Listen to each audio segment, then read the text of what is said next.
soulmate's dog. He's protecting our home. He also doesn't like our neighbor's dog, and I live in a duplex, so he's probably asserting his dominance that this is his turf.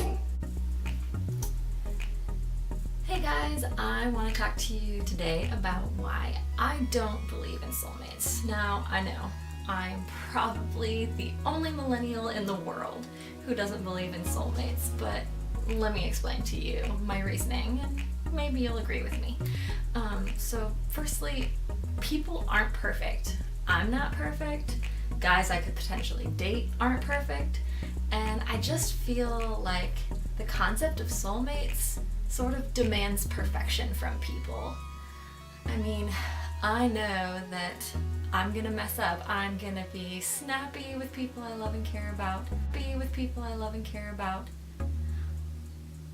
I'm going to say the wrong thing, forget their birthday, and I know that they're gonna do all of those same things in a relationship with me. And I don't want to be in a relationship where somebody's gonna be thinking in the back of their mind the whole time, like, is this person making me happy? Is this person meeting all of my emotional needs exactly the way I want? So let's imagine just for a second that maybe at the beginning of time, soulmates did exist.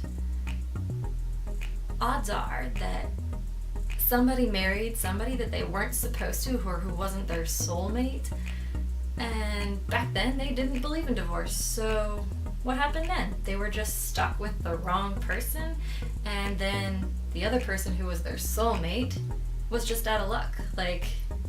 And if that was the case, then that person had to choose somebody else who wasn't their soulmate.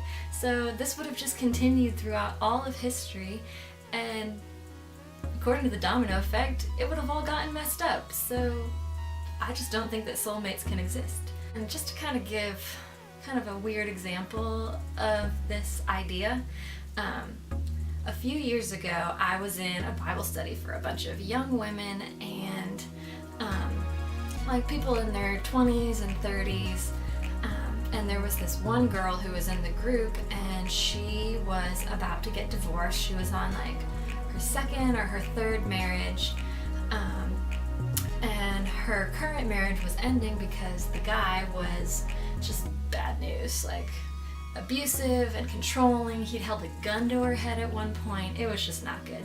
So she was getting divorced, and she was telling us, she was like, guys, I understand why my marriage didn't work out. And she said, it's because he wasn't my soulmate.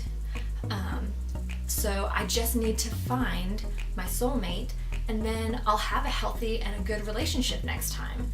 And I didn't say this, but on the inside I was thinking, girl, are you crazy?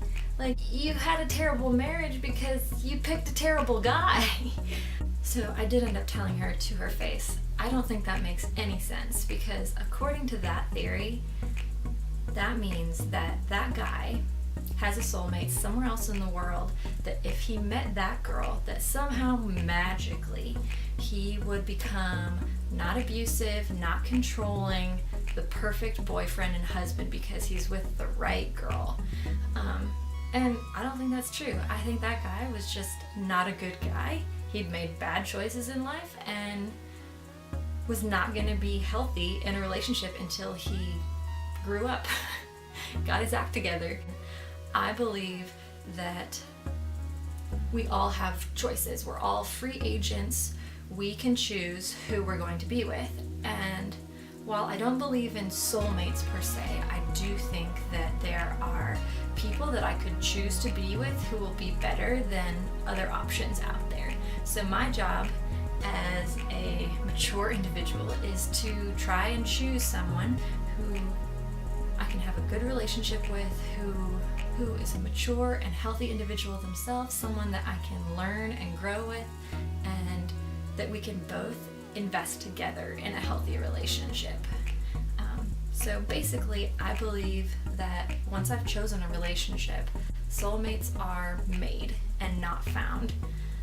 So basically that means that once I choose someone, it's up to me to invest the energy and the effort towards making a relationship good and healthy and choosing to see that person as my soulmate.